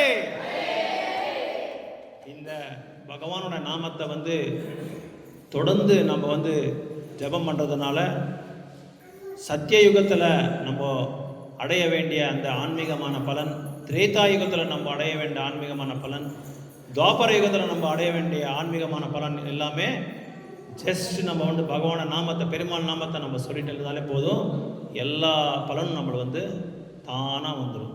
அதனால தான் கலியுகத்தில் வந்து தேவர்களே சொல்கிறாங்க, பிரம்மாவுக்கு சொல்கிறாங்க, பிரம்மா வந்து தேவருக்கு சொல்கிறாங்க, பாருப்பா நீ உண்மையாக பகவான்கிட்ட போகணுன்னா சீக்கிரமாக மனித வாழ்க்கை எடுத்து கலியுகத்தில் சைத்தன்ய மகாபிரபு வந்திருக்காரு. ஏன்னா எந்த யுகத்திலும் சைத்தன்ய மகாபிரபு வரமாட்டாங்க. நம்ம ரொம்ப ரொம்ப அதிருஷ்டசாலிங்க, ரொம்ப ரொம்ப அதிருஷ்டசாலிங்க. இந்த யுகத்தில் வந்திருக்காரு, இந்த கல்பால வந்திருக்காரு, இந்த பிரம்மாவோட இந்த நாளில் வந்திருக்காரு. வேறு எந்த யுகத்தில் வராரோ நம்மளுக்கு சொல்ல முடியாது, தெரியாது. வரவா மாட்டாங்களோ, வருவாங்களோ இல்லமோ கூட நம்மளுக்கு சொல்ல முடியாது. அதனால தான் ரொம்ப அதிருஷ்டசாலிங்க நம்ம. இந்த கல்பால நம்ம இருக்கிறோம், இந்த மன்வந்தரில் நம்ம இருக்கிறோம், இந்த ஒரு மகாபிரபு எடுத்த அவதாரத்தில் நம்ம இங்கே வந்திருக்கோம், நம்ம பிறப்பெடுத்திருக்கோம். ரொம்ப ரொம்ப அதிருஷ்டசாலிங்க இப்போ இருக்கிற இந்த சத்துர்யுகத்தில், இந்த கலியுகத்தில். அப்படின்னா என்ன அர்த்தம்னா, இந்த சத்தியயுகா, திரேதாயுகா, தாபரயுகா, கலியுகம் வந்து இதுக்கு 4 யுகத்துக்கு ஒரு சத்துர்யுகான்னு சொல்லி சொல்லுவாங்க. இந்த சத்துர்யுகம் வந்து இந்த சத்துர்யுகம் முடிஞ்ச பிறகு அது ஸ்டாப் ஆகாது, மறுபடியும் என்ன ஆகும்? சத்தியயுகம் வரும். சத்தியயுகம் ஆன பிறகு எது வரும்? திரேதாயுகம் ஆன பிறகு என்ன வரும்? துவாபரயுகம் ஆன பிறகு என்ன வரும்? கலியுகம். மறுபடியும் சத்தியயுகம் ஸ்டார்ட் ஆகும். இது வந்துட்டே இருக்கும், சைக்கிள் மாதிரி. இது வந்து போயிட்டே இருக்கும். இது வந்து போக போக நம்ம இந்த ஒரு சத்துர்யுகத்தில் நம்ம இருக்கிறோம். 47 48வது சத்துர்யுகத்தில் நம்ம இருக்கிறோம். இந்த சத்துர்யுகத்தில் நம்ம இருக்கிறோம். இந்த யுகத்தில் நம்ம வந்து நேராக பகவானுக்கு போகிறதுக்கு ரொம்ப ரொம்ப ஈஸியான ஒரு வழி பகவான நாமம் தான். வேறு எதுவும் நம்மளால் பண்ண முடியாது. சத்தியயுகத்தில் 60 லட்சம் 1000 வந்து தியானம் பண்ணிட்டு இருந்தாங்க. அப்படி பண்ணால் தான் பகவான்கிட்ட போக முடியும். திரேதாயுகத்தில் யக்னா ஹோமா அது பண்ணி தான் பகவான்கிட்ட போக முடியும். அப்போது அந்த 1 லட்சம் வருடம் வந்து அப்படியே குறைஞ்சிட்டே வரும். 10,000 வருடங்களுக்கு குறைஞ்சிடும். துவாபரகத்தில் 1000 வருடங்களுக்கு அப்படியே குறைஞ்சிடும். இந்த 1000 வருடங்களில் பகவானுக்கு விக்கிரகாராதனை நம்மளால் எத்தனை பேரை என்னால் பண்ண முடியும்? பிரபு அடிக்கடி சொல்லிட்டே இருந்தார். நான் பிரபு கிட்ட கேட்பேன், எப்படி பிரபு நீங்கள் மேனேஜ் பண்ணுறீங்க? நீங்கள் ஒருத்தர் எப்படி இதெல்லாம் மேனேஜ் பண்ணிட்டு இருக்கீங்கன்னு சொல்லி. விக்கிரகாராதனை பண்ணுறது அவ்வளோ சரளமான இது. நம்ம ஈஸியாக நம்ம வீட்டில் பண்ணிடலாம். ஒரு 2 ஃபோட்டோ வச்சு பத்தியும் பூ எடுத்து டக்குன்னு ஒரு பூவை ஒன்று மாட்டிக்கிட்டு பகவான் ஒரு ஃபோட்டோ மாற்றிட்டு நம்ம ஒரு 7 தடவை ஆரத்தி பண்ணிட்டு அப்படி வந்துடலாம். ஆனால் இங்கே அப்படி கிடையாது. கோயில் வழிபாடு அப்படி கிடையாது. ரொம்ப விசேஷமான ஒரு வழிபாடு கோயிலில். சாக்ஷாத் பகவான் இங்கே இருக்கார், சாக்ஷாத் கிருஷ்ணர் இருக்கார், சாக்ஷாத் ராஜராணி இருக்கார், சாக்ஷாத் கௌரங்க மகாபிரபு, யோகமையா, கோபேஸ்வர் மகாதேவ், லட்சுமி நரசிம்ம எல்லாமே சாக்ஷாத்தாக இங்கே இருக்கார். அவங்க இருக்கிற மாதிரி தான் இல்லை, இருக்கிற மாதிரில இருக்கிறாங்க, அவங்களுக்கு அதுக்கு தகுந்த மாதிரி நம்ம செய்யணும். விக்கிரக வழிபாடு எப்படின்னா, பகவானுக்கு செருப்பு போடுறதுக்கு ஒரு மந்திரம் இருக்கு, பல்லு தேக்கிறதுக்கு ஒரு மந்திரம் இருக்கு, அதுக்கப்புறம் பூ போடுறதுக்கு ஒரு மந்திரம் இருக்கு, சோட சபகுபசாரம்னு சொல்லி சொல்லுவாங்க. அதுக்கு எல்லாத்துக்குமே ஒரு மந்திரம் இருக்கு. அந்த மந்திரம் எல்லாம் நாங்கள் உச்சரணை பண்ணணும், அந்த சேவையை செய்யணும். அப்போதான் நம்ம பகவான் வந்து இங்கே இருப்பார். ஸோ பகவானை வந்து நம்ம எப்படின்னா உணரணும், பகவான் இருக்காருன்றது உணரணும். அப்படிதான் நம்ம சேவை செய்யணும். கொஞ்சம் சேவை செஞ்ச கூட அந்த சேவையில் வந்து ஒரு அர்த்தம் இருக்கணும். பகவானை உண்மையாக அங்கே இருக்காருன்ற அந்த உணர்வு நம்மளுக்கு வரணும். ஸோ அது கலியுகத்தில் நாம சங்கீர்த்தனத்தினால தான் வருது. நாம சங்கீர்த்தனை சொல்ல சார், அதனால தான் நான் உங்களுக்கு வந்து நாம சங்கீர்த்தனை பண்ணுங்க, நாம சங்கீர்த்தனை பண்ணுங்க. Easiest process. வேற எந்த யுகத்து எந்த பயிற்சி நம்ம பண்ண முடியாது நம்மளால. தியானம் பண்ணுங்க பார்க்கலாம், ஒரு மணி நேரம் நம்ம உட்காந்து பண்ணுங்க பார்க்கலாம், முடியாது நம்மளால. ஜஸ்ட் ஒரு சின்ன கொசு நம்மளை வந்து கடிச்சா என்ன பண்ணணும், நம்ம உடனே அந்த தியானம் பங்கமாயிடும். பண்ண முடியாது நம்மளால. ஒரே இடத்துல நம்மளால உட்கார முடியாது. பாருங்க, நீங்க இப்போ ஒரு மணி நேரமா நம்ம உட்காரோம் இல்லையா, ஒரு இடத்துல நம்மளால உட்கார முடியாது. இந்த பக்கம் திரும்புவோம், அந்த பக்கம் திரும்புவோம், இல்லை கழுத்து ப்ராப்ளம் இருக்கும், ஏதோ ஒரு ப்ராப்ளம் வந்துட்டே இருக்கும். நம்மளால முடியாது. ஏன்னா நம்ம சாப்பிட்ற உணவு அப்படி மாதிரி, நம்மளோட ஆக்டிவிட்டிஸ் அந்த மாதிரி, நம்மளோட சங்கி அந்த மாதிரி இதெல்லாம் இருக்கும். ஸோ அதனால் கலியுகத்தில் ஜஸ்ட் உட்காந்த இடத்துல நம்ம வந்து பகவானை நாமத்தை சொன்னால் போதும். உட்காந்த இடத்துல நம்ம பகவானை நாம எங்கே வேணும்னு நீங்கள் உட்காரலாம். நாம் அகாரி பகுதாத நிஜ சர்வ சக்தி தத்தார்பிதா நியமிதா ஸ்மரணேன காலா ஏதாத்ருஷி தவ கிருபா பகவன் மமாபி துரதைவ இத்ருஷம் இஹஜனின் அனுராகா. சைத்தன்ய மகாபிரபுவே சொல்றாரு, சாக்ஷாத் கிருஷ்ணரே சொல்றாரு, இந்த நாமத்தில் என்னோட அத்தனை சக்தியும் அதில் வச்சிருக்கேன். நீங்கள் எந்த விதமான பக்தி சேவை நீங்கள் பண்ணவே அவசியமே இல்லை. பகவானோட நாமத்தை சொன்னால் போதும், என்னோட நாமத்தை சொன்னால் போதுன்றாங்க. அதனால தான் நாமத்துக்கு கலியுகத்தில் அந்த அளவுக்கு வந்து முக்கியத்துவம் எதுக்கு கொடுத்துருக்காங்கன்னா, கலி சந்தர்ன உபனிஷத்தில் சொல்லியிருக்காங்க, இதுதான் யுக தர்மம், இதுதான் யுக தர்மம். ஸ்ரீபாத் ராமானுஜாச்சாரியரே ஸ்ரீரங்கத்தில் குரு கிட்ட பேசிட்டு இருந்தார். குரு வந்து அவர்கிட்ட பேசிட்டு இருந்தார், சீடர்கிட்ட பேசிட்டு இருந்தார். என்ன பேசினாருன்னா, உனக்கு வந்து மந்திரோச்சரணை பண்ண போகிறேன், மந்திரோபதேசம் பண்ண போகிறேன், இந்த மந்திரத்தை தயவுசெய்து நீ யாருக்குமே சொல்லாத, இது வந்து சீரியஸாக நீ எடுத்துக்கோ, தீவிரமாக எடுத்துக்கோன்றாங்க. சரிங்க குருவான்னு சொன்னார். உடனே அவர் காதை வந்து மந்திரோபதேசம் பண்ணார். மந்திரோபதேசம் பண்ணிவிட்டு அவர் கிளம்பிட்டார். இவர் என்ன பண்ணார், ராஜகோபுரத்து மேலே ஏறிட்டார். ராஜகோபுரத்து மேலே ஏறிட்டு எல்லாரையும் கூப்பிடுறாரு, வாங்க வாங்க வாங்கன்னு சொல்லி எல்லாரையும் கூப்பிடுறாரு. ஊரில் இருக்கிற அத்தனை பேரையும் கூப்பிட்டுட்டு என்ன பண்ணார், இன்னைக்கு வாங்க, இந்த நான் சொல்கிற மந்திரத்தை நீங்கள் எல்லாருமே ரிப்பீட் பண்ணுங்க சொல்லி, ஓம் நமோ நாராயணா, ஓம் நமோ நாராயணா, ஓம் நமோ நாராயணா. எல்லாருக்கும் இந்த மந்திரத்தை கொடுத்துட்டார், எல்லாருக்கும் இந்த மந்திரத்தை கொடுத்துட்டார். அப்போ அது குரு, இன்னொரு சீடர் ஒருத்தர் இருந்தார். அந்த சீடர் போய் குரு போய் சொல்கிறாங்க, குருநாதர் போய் சொல்கிறாங்க, குரு மகாராஜ் இந்த மாதிரி ஸ்ரீபாத் ராமானுஜாரியா நீங்கள் யாருக்கும் கொடுக்காத சொல்லிங்க இந்த மந்திரோபதேசத்தை இவர் பகிரங்கமாக எல்லாருக்குமே கொடுத்துட்டாரு. அப்படி கொடுத்தா என்னாகும் தெரியுமா அவங்களுக்கு, குருநாதரை சொல்லி நம்ம கொடுக்காம இருந்தால் நம்ம நரகலோகத்துக்கு போக வேண்டியதாக இருக்கும். ஆனால் இவர் என்ன பண்ணார், நரகலோகத்துக்கு போனாலும் பரவாயில்ல, குரு மகாராஜ் கூப்பிடுறாரு, ஸ்ரீபாத் ராமானுஜரை, நீ பண்ண இது எவ்வளோ பெரிய அபராதம் தெரியுமா, குருக்கே நீ அபராதம் பண்ணிக்க தெரியுமா நீ சொல்லி கேட்குற. ஆமாம் சாமி தெரியும், எனக்கு என்ன பண்ணுறது, என்னால் வந்து ஒருத்தனா இந்த மந்திரத்தை இந்த பலனை வந்து எடுத்துக்க முடியல, அத்தனை பேருக்கும் கொடுக்கணும்னு சொல்லி எனக்கு அப்படி தோணுது. நான் நரகலோகத்துக்கு போனாலும் பரவாயில்ல, எல்லாருமே இந்த நாமத்தை வந்து உச்சரிக்கணும் அப்படின்னு சொல்லி, இது 1000 வருடங்கள் முன்னாடி நடந்தது, அதனால தான் நான் கொடுத்துட்டேன்னு சொன்னார். அப்போ குரு மகாராஜ் வந்து அவர் கண்ணில் தண்ணி வருது. அதுக்கு என் சீடனுக்கு இவ்வளோ கம்பேஷன், மற்ற ஜீவிகள் மேலே இவ்வளோ அவங்க வந்து இறக்கமான ஒரு தன்மை இருக்குது அப்படின்னு சொல்லி ரொம்ப சந்தோஷப்பட்டார் அவர். ஸோ அதனால் நாமத்துக்கு அந்த அளவுக்கு முக்கியத்துவத்தை பிராதானியத்தை நம்ம கொடுத்தாதான் பகவான் வந்து நம்ம மேலே அருள் காமிப்பார். ஏன்னா பகவான் ஒரு யுகத்திலையும் இதுதான் பண்ணணும், இதுதான் பண்ணக்கூடாதுன்றது சில கட்டளைகள்லாம் இருக்குது. அப்படி பண்ணாதான் நம்மளுக்கு வந்து, இப்போ நம்ம வந்து தியானத்துக்கு போய் உட்காந்துட்டு தியானம் பண்ணிகிட்டே இருந்தால் பகவானுக்கு வந்து புரிய இதாகாது. பகவான் அதை அப்படி அதை பற்றி சிபாரஸ் பண்ணல. கலியுகத்தில் என்ன சிபாரஸ் பண்ணாங்களோ அதுதான் சிபாரஸ் பண்ணணும். இப்போ ஒரு டாக்டர்கிட்ட நம்ம போய் வயிற்று வலிக்கு நம்ம மருந்து கொடுக்க சொன்னால் அவர் தலைவலிக்கு மருந்து கொடுத்தா ஆகுமா? அதே வேலையே ஆகாது. வயிற்று வலி மருந்து தான் கொடுக்கணும், தலைவலிக்கு தலைவலி மருந்து தான் கொடுக்கணும். ஸோ எதுக்கு எந்த ஔஷதம் கொடுத்தா அந்த ஔஷதம் கொடுத்தா பொருத்தமாக இருக்கும். அதனால கலியுகத்துக்கு நாமந்தான், நாம சங்கீதனம் தான். இப்போ நம்மளால வயசாகிடுச்சு, இப்போ என்னமோ பரவாயில்ல நம்ம நடமாடுறோம். வயசான பிறகு நம்ம என்ன பண்ண முடியும்? நம்மளால கோயிலுக்கு கூட வர முடியாமல் ஒரு நிலைமை வந்துருக்கு. அப்போ என்ன பண்ண முடியும்? ஹரே கிருஷ்ணா ஹரே கிருஷ்ணா கிருஷ்ண கிருஷ்ணா ஹரே ஹரே ஹரே ராமா ஹரே ராமா ராம ராமா ஹரே ஹரே. பரமகதி இதுதான், வேற கத்தியே இல்லை நம்மளுக்கு. அல்டிமேட் ஔஷதம். ஜட நோய்க்கு ஔஷதம் ஒரே ஒரு ஔஷதம், ஆன்மீகமான ஔஷதம். அதான் பகவானோட நாமம். அது இல்லை, அது விட்டு வேற எந்த விதமான இது இல்லை. என்ன சொல்றாங்கன்னா கலிசந்தன உபநிஷத்துல ஹரே நாம ஹரே நாமைவ கேவலம் கலோ நாஸ்தைவ நாஸ்தைவ நாஸ்தைவ கத்திரன்னதா 3 தடவை சொல்லியிருக்காங்க. ஹரே நாம 3 தடவை, கலோ நாஸ்தைவ நாஸ்தைவ நாஸ்தைவ 3 தடவை, கத்திரன்யதா வேற கத்தியே இல்லை நம்மளுக்கு. என்ன கத்தி இருக்கு? ஹரிநாமத்தை சொல்றது தவிர வேற வழி இல்லை, வேற வழி இல்லை. சாஸ்திரங்களே சொல்லப்பட்டிருக்கு. ஸோ அதனால இன்னைக்கு இந்த வகுப்பு இந்த படைப்பு எப்படி வந்தது, அப்புறம் ஈஸ்வரா, ஜீவா, பிரகிருதி, காலா, கர்மா, இந்த 4 சேஞ்ச் ஆகாது. ஆனால் கர்மத்தை மட்டும் நம்ம சேஞ்ச் பண்ணிக்கலாம். நம்ம பல பிறவைகளை பல பாவங்கள் நம்ம பண்ணியிருக்கலாம், பல கர்மங்களை நம்ம பண்ணியிருக்கலாம். ஆனால் இந்த கர்மத்தை நம்ம சேஞ்ச் பண்ண முடியும். எப்படி?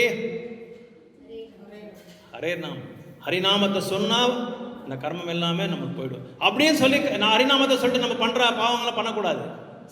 அது ஒரு அபராதம் ஆகிடும். 10 அபராதங்கள் அது ஒரு அபராதம் ஆகிடும். நான் பகவான் நாமத்தை சொல்லிட்டு இருக்கேன், நான் எந்த பாவம் வேணாலும் செய்யலாம். சில பேரெல்லாம் பண்ணுவாங்க, திங்கக்கிழமைலேருந்து சனிக்கிழமை வரைக்கும் எல்லா பாவங்களும் செஞ்சுட்டு ஞாயிற்றுக்கிழமை போயிட்டு என்னை மன்னிச்சிடுங்கன்னா அவர் மன்னிச்சிடுவார். அதெல்லாம் போயிடும். மறுபடியும் திங்கக்கிழமை எல்லா பாவமும் நம்ம பண்ணிகிட்டே இருக்கலாம். அப்படி கிடையாது.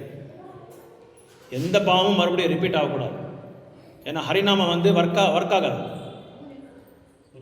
மலை இது பெரிய பெரிய மலைகள் மேலே இது பெரிய என்ன சொல்கிறது கிரி, பெரிய இப்போ சந்திரசூடேஸ்வரன் மலை இருக்குது.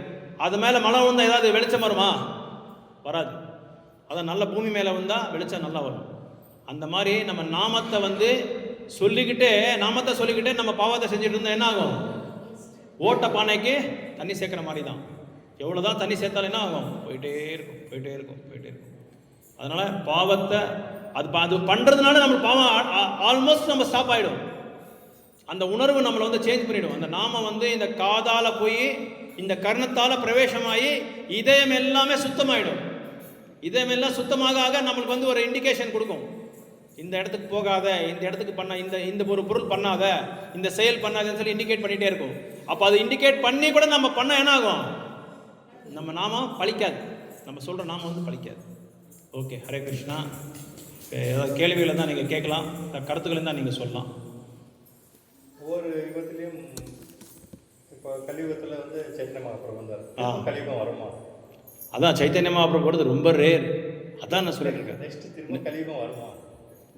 சான்ஸே திரும்ப வரும். ஆனால் இந்த அவதாரம் வருது ரொம்ப ரேர். வேற அவதாரம் எல்லாம் வரும். இப்போ நீங்கள் சொன்ன மாதிரி நல்ல கேள்வி அது. இப்போ நரசிம்மர் அவதாரம் மறுபடியும் எடுப்பாங்க, கிருஷ்ண அவதாரம் திரும்பி எடுப்பார், எல்லா அவதாரமும் எடுப்பாங்க. சைத்தன்ய மகாபிரபு அவதாரம் ரொம்ப ரேர், ரொம்ப ரேர். இங்கே சைத்தன்ய மகாபிரபு உங்களுக்கு எல்லாம் தெரியல யாருன்னு? கிருஷ்ணர் பக்கத்தில் அந்த அவதாரம் ரொம்ப ரேர். அதான் உங்களுக்கு சொல்லிட்டு இருக்கேன், ரொம்ப ரேர், கிடைக்காது. அதனால தான் நம்ம ரொம்ப பாக்கியசாலிங்க. இந்த கல்பால பிரம்மாவோட இந்த கல்பா, பிரம்மாவுக்கு 100 கல்பா இருக்கு. 100 கல்பான்னா பிரம்மாவோட ஒரு கல்பாக்கு ஒரு நாள்னு சொல்லுவாங்க. ஒரு நாள், அந்த ஒரு நாள் எப்படி கணிக்கிறாங்கன்னா சத்யா, திரேதா, துவாபரா, கலியுகத்துக்கு எத்தனை வருடங்கள் இருக்கு யாருக்கா தெரியுமா? சும்மா ஒரு நம்பர் கொடுங்க. கலியுகத்துக்கு 4,32,000 வருடங்கள், 4,32,000 years. கலியோட ஆயுசு, கலியோட டைம், அதை வந்து 2 டபுள் பண்ணால் திரேதாயுகம். அது வந்து 3 கணிச்சா அது வந்து 2 கணிச்சா துவாபரயுகம், 3 கணிச்சா கலியுகம், திரேதாயுகம். அது வந்து மறுபடியும் இன்ட்டு 4 பண்ணால் சத்தியயுகம். இது 4 கலந்து ஒரு சத்துர்யுகம். இந்த சத்துர்யுகத்துக்கு 1000ஆல் நம்ம கணிச்சா பிரம்மாவோட பாதி நாள், 12 hours, 12 மணி நேரம். இதை வந்து டபுள் பண்ணால் பிரம்மாவோட ஃபுல் டே 24 hours. இப்படி பிரம்மாவோட 100 நாள் கலைஞ்சா பிரளயமாகும். அதுக்கப்புறம் ஒரு நாளுக்கும் பிரம்மாவோட 3 பிரளயம் இருக்குது. ஒன்று வந்து பிரம்மாவோட ஒரு கல்பாக்கு ஒரு பிரளயம் ஆகும், இன்னொன்று வந்து பிரம்மாவோட முழுசாக கம்ப்ளீட் 100 years ஆன பிறகு ஒரு பிரளயம் ஆகும். ஸோ அதனால் இந்த கல்பால பிரம்மாவோட இந்த நாளில் வந்து சைத்தன்ய மகாபிரபு வந்திருக்காருன்னா ரொம்ப ரொம்ப விசேஷம். அது கிருஷ்ணரே தானாக வந்திருக்கிறது. அது அவங்களோட வடிவம் கிடையாது. ஏதே சம்ச கலாபும்ச கிருஷ்ணஸ்து பகவான் ஸ்வயம் இந்திரியானி வியாக்குலம் அப்படின்னு சொல்கிறாங்க. ஏதே சம்ச கலாபும்சனா கிருஷ்ணர் தான் மூலம், அவர் தான் அவதாரி, அவர் தான் சோர்ஸ். அங்கேருந்து எல்லாமே வருது. இப்போ பவர் ஹவுஸ் இருக்குது, பவர் ஹவுஸ்லேருந்து எங்கே வருது கரண்ட்டு? எல்லா இடத்துக்கும் வந்துடும். அதாவது ஈபிக்கு அந்த ஆஃபீஸ்க்கு வரும், அந்த ஆஃபீஸ்லேருந்து டிரான்ஸ்ஃபார்மருக்கு வரும், டிரான்ஸ்ஃபார்மர்லேருந்து நம்ம வீட்டுக்கு வரும். நம்ம லைட் போட்டால் அங்கே பல்ப் வந்துடும், பிரகாஷம் வந்துடும். அந்த மாதிரி பவர் ஹவுஸ் அதான். ஸோ அங்கேருந்து எல்லாமே வரும். அதனால் ரொம்ப ரொம்ப விசேஷமான வேறு அவதாரங்கள் எல்லாமே மறுபடியும் எடுத்துகிட்டே இருப்பாங்க. மறுபடியும் அதாவது எப்படின்னா இந்த 14 லோகம் வந்து ஒரு பிரம்மாண்டம், அண்டான்வாங்க, அண்டாந்தரஸ்து ஒரு பிரம்மாண்டம். இந்த 14 லோகம் ஒரு பிரம்மாண்டம். இந்த மாதிரி பிரம்மாண்டம் எத்தனை பிரம்மாண்டம் இருக்குது தெரியுமா? இருக்காது. எத்தனை பிரம்மாண்டம் இருக்கு? இது ஒரு பிரம்மாண்டம். This is called one universe. 14 planetary systems is equal to one universe. 14 லோகம் சேர்த்து ஒரு பிரம்மாண்டம். இதெல்லாம் உங்களுக்கு சொல்ல அவசியம் இல்லை. எதுக்காக இதெல்லாம் இத்தனை விஷயங்கள் இருக்கு. இத்தனை விஷயங்கள் தெரிஞ்சுக்கிட்டாதான் நம்மளுக்கு இப்படி தான் இருக்குமா, இப்படி தான் இதெல்லாம் இருக்கான்னு சொல்கிறது நம்மளுக்கு தெரிய வரணுன்ட்டு தான் இதெல்லாம் சொல்லிட்டு வரேன். இது வந்து கொஞ்சம் ஹை டோஸு, ஹெவியாக இருக்க மாதிரி உங்களுக்கு தெரியுதா என்ன தெரியல எனக்கு. அதனால் எதுக்காக இதெல்லாம் சொல்கிறேன்னா, இந்த மாதிரிலாம் இருக்குது, இவ்வளோ கஷ்டங்கள் இருக்குது நம்மளுக்கு. இப்படி இருந்து கூட நம்ம வந்து இன்னும் அவர்கிட்ட நம்ம போக மாட்டேன்றோம். இன்னும் நம்ம வந்து பௌத்திக குலத்தில் இது பண்ணிகிட்டே இருக்கோம். அங்கே தான் நம்மளுக்கு சந்தோஷம் இருக்குன்னு சொல்லி நம்ம பார்த்துருக்கோம். அந்த சந்தோஷம் வந்து நிரந்தரமான சந்தோஷமே கிடையாது. நம்ம பௌத்திக உலகத்தில் நம்ம அடையிற சந்தோஷம் வந்து ஃப்ளிக்கரிங் டைம் அப்படின்னு சொல்லுவாங்க. இந்த டியூப்லைட் ஆஃப் ஆகி ஆன் ஆகும் பாருங்க, அந்த டைமில் தான் அந்த சந்தோஷத்துக்காக நம்ம என்ன பண்ணுறோம், நம்ம உடலையே வந்து நம்ம தியாகம் பண்ணிட்டு இருக்கோம், நம்ம வாழ்க்கையை நம்ம தியாகம் பண்ணிட்டு இருக்கோம். ஆனால் அவர்கிட்ட போயிட்டா இந்த மாதிரி இது நிரந்தரமான சந்தோஷத்தை நம்ம வந்து அடையலாம். இங்கே வந்து ஒரு செகண்ட் கூட இருக்காது. ஒரு திருணம்னுவாங்க, ஒரு திருணம், ஃப்ராக்ஷன் ஆஃப் செகண்ட், அந்த சந்தோஷம் தான் இங்கே. ஆனால் அப்படின்னு சொல்லி நம்ம எல்லாமே விட்டுறக்கூடாது.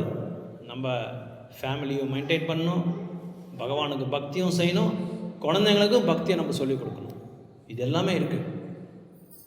ஆனால் பிரபு இப்படி சொல்லிட்டாங்களே கோயிலில், எல்லாமே விட்டு வந்து கோயிலில் உட்காந்துடலாமா? Never do that. என்றைக்குமே அப்படி பண்ணாதீங்க. நம்ம குழந்தைகளுக்காக, நம்ம தகப்பனாருக்காக, நம்ம தாய்க்காக, நம்ம தர்மபத்திக்காக, நம்ம தர்ம பத்னிக்காக, எல்லாருக்காக நம்ம பாடுபடணும். அவங்களுக்கும் பக்தி தொண்டு வரணும், அவங்களையும் நம்ம பேலன்ஸ் பண்ணணும், பக்தியும் செய்யணும், ஃபேமிலியும் நம்ம மெயின்டைன் பண்ணணும். ரெண்டுமே நம்ம பேலன்ஸ் பண்ணணும். அவன் தான் உண்மையான பக்தன், அவன் தான் உண்மையான அறிவாளி, அவன் தான் பிரில்லியன்ட், அவன் தான் எக்ஸலண்ட். யாருமே மாதாஜி ஆகட்டும், பிரபுஜி ஆகட்டும், ரெண்டுமே நம்ம பேலன்ஸ் பண்ணிகிட்டே வரும். ரெண்டுமே பேலன்ஸ் பண்ண ஆழமாக நம்ம பகவானை வந்து பக்தி செய்யணும். வெளிப்படையாக யாருக்காவது அது வந்து ஒரு தடையாக இருந்தால், ஒரு டிஸ்டர்பாக இருந்தால், ஒரு களங்கமாக இருந்தால், ஒரு கலப்பாக இருந்தால் அதை வந்து நம்ம செய்யக்கூடாது. அவங்களுக்கு விருத்தமாக நம்ம எதுக்குமே செய்யக்கூடாது. எப்பவும் அவங்கள சந்தோஷப்படுத்தணும். நாமளும் ஒரு புருஷன் வந்து மனைவிக்கும் சந்தோஷப்படுத்தணும், ஒரு மனைவி வந்து புருஷனுக்கும் சந்தோஷப்படுத்தணும். அப்போ தான் அந்த ஃபேமிலி வந்து எப்படி இருக்கும், லக்ஷ்மி நாராயணர் எப்படி இருப்பாங்களோ அந்த மாதிரி இருக்கும் அந்த ஃபேமிலி. அதனால தான் ஏதாவது புருஷனுக்கும் மனைவிக்கு ஏதாவது ப்ராப்ளம் வந்தால் எங்கே போவாங்க தெரியுமா? நேராக ரங்கநாத சாமி கோயில்கிட்ட போவாங்க. ஸ்ரீரங்கம், திருச்சி, அங்கே போவாங்க. ஏன்னா அங்கே தாயாருக்கு எப்படி ரங்கநாதரை வந்து சந்தோஷப்படுத்தணும்னு தெரியும், அதே மாதிரி ரங்கநாதருக்கும் தாயார் எப்படி சந்தோஷப்படுத்தணும் நல்லா தெரியும். நிறைய லீலைகள் இருக்கு அவங்க 2 பேருக்கும். ஒரு வாட்டி தாயாருக்கு பயங்கர கோபம் வந்துடும். என்ன பண்ணுறாரு, அடிக்கடி ரங்கநாதர் என்ன பண்ணுவார், இடத்த விட்டு ஓடிடுவார், காவேரிக்கு போயிடுவார். காவேரியில் போய் நீச்சல் அடிச்சுட்டு அங்கே ஜாலியாக வந்து விளையாடிட்டு இருப்பார். இதெல்லாம் உண்மையாக நடந்த லீலைகள். தாயாருக்கு சொல்லாமே போயிடுவார். இப்போ நம்ம வீட்டிலேருந்து நம்ம வெளியே வரோம் இல்லையா, நம்ம என்ன செய்கிறோம், மனைவிக்கு நம்ம சொல்லிட்டு வரோம், இல்லை புருஷனுக்கு நம்ம சொல்லிட்டு வரோம். ஆனால் ரங்கநாதர் ஒரு தடவை சொல்ல மாட்டார், எல்லா இடத்துலையும் சொல்லுவார், ஒரு தடவை சொல்ல மாட்டார். அப்படி வரும்போது தாயாருக்கு வந்துடும். அப்போ தாயார் என்ன பண்ணுவார், உடனே அவங்க இவங்கள கூப்பிட்டு டோர் க்ளோஸ் பண்ணு, உள்ளே விடாத அவரை அப்படின்வார். ஒரு தடவை அந்த மாதிரி ஆயிடுச்சு. டோர் க்ளோஸ் பண்ண உடனே ரங்கநாதர் கஞ்சி கேட்குறாரு தாயாரை. அப்புறம் என்ன எப்படி சந்தோஷப்படுத்துறது தாயாரை, இவருக்கு நல்லா தெரியும். புருஷனுக்கு மனைவியை சந்தோஷப்படுத்துறது நல்லா தெரியும். அதே மாதிரி மனைவிக்கு புருஷனை எப்படி சந்தோஷம், எந்த விதத்தில் அவர் எந்த செயல் பண்ணால் சந்தோஷமாகும் சொல்லி அவருக்கு நல்லா தெரியும். அதனால் என்ன பண்ணார் இவர், அந்த தாயாருக்கு பிடிக்கிற எல்லா ஸ்வீட்ஸ் எல்லாம் கொண்டு வந்தாங்க. அவருக்கு என்னென்ன செயல் செய்யணுமோ அதெல்லாம் கொண்டு வந்து இப்படி வெளியே காமிச்ச உடனே இந்த வாட்டி விட்டுரு அப்படின்றாரு. உடனே டோர் க்ளோஸ் பண்ண உடனே ரங்கநாதர் போய் தாயார்கிட்ட கேட்குறாரு, என்ன மன்னிச்சிடுமா, தேவி என்னவாங்க. அவங்களாம் வாமா போமன்ற கூட இல்லை, தேவி. இவர் பிரபு என்னவாங்க, அவங்க தேவி என்னவாங்க. தேவி இந்த மாதிரி தெரியாமல் ஃபோன் ஆகும், கட் பண்ணுவேன். ஸோ தெரியாமல் நான் பண்ணிட்டேன், ஏதோ எனக்கு இன்னைக்கு ஜாலியாக வந்து நீராடலாம்னு சொல்லி போனேன் காவேரியில், அதனால் அந்த இதில் உங்களை மறந்துட்டேன் அப்படின்னு சொல்லி அவர் சொன்ன உடனே, சரி இனிமேல் நீங்கள் பண்ணாதீங்க, என்னை விட்டு நீங்கள் போகக்கூடாது. அவங்க 2 பேரும் எப்படின்னா 10 ரூபா காயின் மாதிரி, மனைவியும் பதியும், தர்மபத்தி வந்து ஒரு 10 ரூபா காயின் மாதிரி. அது 2 வந்து பிரிக்க முடியுமா நம்மளால்? இன்செப்பரபிள், எந்த காரணத்தை கொண்டு பிரிக்க முடியாது. அந்த மாதிரி தான் நம்ம ஃபேமிலியை நம்ம மெயின்டைன் பண்ணணும். ஆனால் 100% பக்தி சேவையில் வந்து பக்காவாக இருக்கணும், பர்ஃபெக்டாக இருக்கணும். அதுக்கு நம்ம என்ன செய்யணும், நம்ம ஆரோக்கியத்தை வந்து பர்ஃபெக்டாக நம்ம வச்சுக்கணும். எங்கள் பிரபுபாதர் அடிக்கடி சொல்வார், சிப்பாய் மாதிரி இருக்கணும். இப்போ பார்டரில் எப்படி இருப்பாங்க, சைனா பார்டரில் எப்படி இருப்பாங்க, இப்படி தூங்கிட்டு என்ன பண்ணுவாங்க, டக்குன்னு ஒரு புல்லட் அடிப்பாங்க, அவ்வளோதான். அங்கே எப்படி இருக்கணும், இப்படி இருக்கணும், வாடா பார்க்கலாம் அப்படின்னு. அந்த மாதிரி பக்தர்கள் கூட பகவானுக்கு சேவை செய்யணும், பகவான நாமத்தை சொல்லணும், பகவானுக்கு படிக்கணும், பக்தர்களுக்கு சேவை செய்யணும், வைஷ்ணவருக்கு சேவை செய்யணும், துளசி பிரேயர் செய்யணும் அப்படின்னு எப்படி இருக்கணும், சிப்பாய் மாதிரி ரெடியாக இருக்கணும். எந்த டைம்லையும் எந்த சமயத்திலும் எந்த நேரத்திலும் 12 மணிக்கு எழுச்ச உடனே ஹரே கிருஷ்ணா தான் சொல்லிட்டு இருக்கணும். ரைட், ஓகே, சமயம். ஸோ இப்போ ஸ்டாப் பண்ணுறேன். ஹரே கிருஷ்ணா ஜெபம் பண்ணிடலாம். பிரபு அது ஏதோ ஒரு கேள்வி கேட்கணும்னு சொன்னார், அதை முடிச்சுட்டு வந்து சாப்பிட்றேன். அதுக்கு மறந்துட்டேன்ல. இந்த பிரம்மாண்டம் எத்தனை இருக்குன்னா, அகிலாண்ட கோட்டி பிரம்மாண்டம், 1 2 கிடையாது. ஒரு கடுகு மூட்டை இருக்கு, அந்த கடுகு மூட்டையில் ஒரு கடுகு ஒரு பிரம்மாண்டம்,